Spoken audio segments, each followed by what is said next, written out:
Hi there, Taurus. Thanks so much for tuning in. June 12 through 18. I'm Astrogirl, and let's have a look and see where the stars are lining up for you.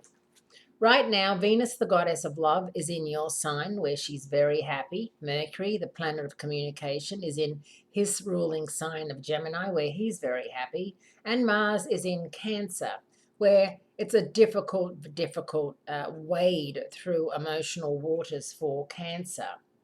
Now, also, we had that full moon last week in Sagittarius, and it's very much a time when the effects and fallout from that full moon are being felt. This week's mixed bag of influences is going to keep you running here, there, and everywhere, Taurians.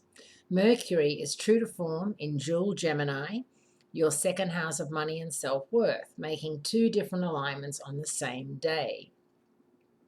On Tuesday, June 13, Mercury trines Jupiter for the second time in 2017. Right after that auspicious meeting, Mercury turns around and squares up with Neptune.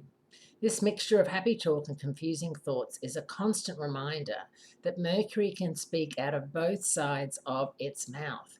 And Tuesday is probably a day when you can't trust either one. You can't trust what anyone's saying. And if you're dealing with money and your self-esteem and self-worth, it's very important that you know who you are and that you don't get too upset. Money comes and goes. Money is so tangible these days. 1 minute you're down to your last $100 and then a check comes in that you weren't expecting and you're afloat again and off you go. It's very, very transient these days. And of course, when push comes to shove, there are always ways to find money in different hiding places, and hopefully you can do that.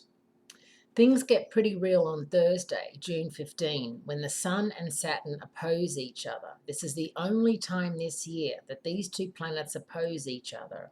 And the takeaway from this is that it's time to deal with your responsibilities, learn your lessons, and learn to deal with authority figures, not something you do so well with, because of course you are very, very much large and in charge of your own success.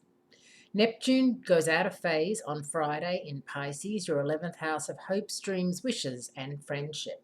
And depending on the state of your unconscious, this reversal can mean that the next 5 months will be either a fertile time for sowing your creative seeds or an unending nightmare if you choose to confront your personal demons. Whenever Mercury goes offline like this, it's time to take a good, hard look at the debris that's floating in your own personal river of denial. And that sounds pretty intense, doesn't it? But what is it that you're not being honest about and true to yourself about? And this is a time when you will be, looking at it, and maybe even other people will be commenting on it, and you may be able to get to the bottom of it, which would be wonderful. Thanks for tuning in. I appreciate it and look forward to speaking to you again next week.